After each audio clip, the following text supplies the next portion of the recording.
Dans cette vidéo, nous allons regarder donc le principe du tableau croisé dynamique. Alors le tableau croisé dynamique, c'est vrai que le nom peut faire un petit peu peur. En fait, c'est un outil d'analyse très puissant et assez simple d'utilisation lorsqu'on a une base de données. Alors typiquement, un tableau au départ, vous retrouvez des colonnes, des lignes et des valeurs qui sont dedans. Et bien souvent, on va le saisir au kilomètre, c'est-à-dire sans vraiment s'occuper du rangement ni d'éventuels tri. Et bien en fait, le tableau croisé dynamique va permettre de croiser justement des données et de pouvoir les analyser beaucoup plus facilement. Alors pour illustrer ça, nous allons reprendre donc cette base de données qui est ici à l'écran. Donc l'objectif c'est que vous allez pouvoir commencer à la saisir. Alors encore une fois, n'hésitez pas à faire pause dans cette vidéo le temps de la saisir. Et une fois que ceci est fait, vous pourrez reprendre la suite de cette explication. Voilà donc, arrivé maintenant ici, vous devez avoir créé cette base de données. Alors maintenant, nous allons l'exploiter. Alors, pour créer un tableau croisé, deux choix. Soit vous souhaitez que le tableau apparaisse à côté du précédent, auquel cas on va se mettre dans cette case-là. Soit vous souhaitez le voir apparaître sur une autre feuille, et dans ces cas-là, vous allez simplement vous mettre dans le tableau. Dans l'exemple ici, nous allons le mettre juste à côté. Donc je vais sélectionner la première case dans laquelle le tableau va apparaître, et l'option en question se trouve dans Insertion, et donc ça s'appelle un tableau croisé dynamique. Donc on va choisir cette option et tout simplement sélectionner l'ensemble du tableau et valider par OK. Là à l'écran, on voit apparaître un squelette de tableau, vide pour l'instant, et à droite, une fenêtre qui est apparue, dans laquelle je retrouve en haut les différents champs qui correspondaient en fait aux en-têtes des colonnes du tableau, et puis 4 cases ici que nous allons pouvoir remplir avec justement ces champs. Alors, dans l'exemple ici, on va souhaiter analyser les ventes. Les ventes vont donc être notre valeur. Alors, pour ça, je vais cliquer et le glisser jusque dans la case valeur.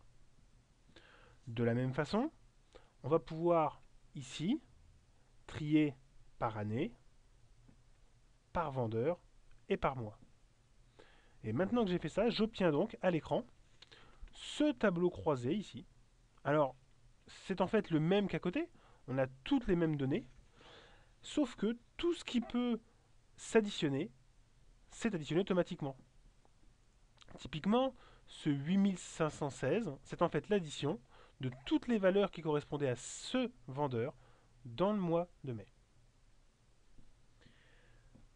Alors, bien entendu, ce résultat est déjà intéressant, mais on peut faire beaucoup mieux que ça. En fait, on appelle ça un tableau croisé dynamique. Pourquoi dynamique? Parce qu'on va pouvoir le faire évoluer. Alors dans notre exemple, imaginons que je ne souhaite faire apparaître que les valeurs correspondant à l'année 2002. Et bien ici, je vais retrouver un petit menu qui me permet, simplement si je choisis 2002, et que je valide par OK, de n'afficher les valeurs que pour 2002. De la même façon, on pourrait imaginer ne vouloir avoir que les ventes du premier trimestre. Donc simplement, si je viens ici sur mois, je vais tout désélectionner et juste recocher février, janvier, mars et faire OK. Et là, résultat, mon tableau a été modifié et je n'ai les valeurs que pour les 3 premiers mois de l'année. Donc je peux comme ça rendre mon tableau beaucoup plus dynamique et donc croiser plusieurs tris. Et là, je n'ai que les 3 premiers mois de l'année 2002. Dernière petite chose, par défaut, l'ordinateur, ici, nous a fait la somme de toutes les ventes. Alors, on va enlever les filtres qui sont ici. Je vais simplement resélectionner tout ici. Et ici, remettre les deux années. Si à la place de cette somme, qui a été faite par défaut, je souhaite autre chose, et bien ici, je vais cliquer sur l'onglet Somme des ventes. Et en utilisant Paramètres des champs ici, je vais pouvoir changer la fonction. Et je retrouve ici toutes les fonctions classiques qu'on utilise dans Excel. Le nombre, la moyenne, le maximum ou le minimum. Par exemple ici, si je choisis moyenne et que je valide par OK, les valeurs qui sont ici ne sont plus les sommes de toutes les valeurs de tout à l'heure, mais les moyennes.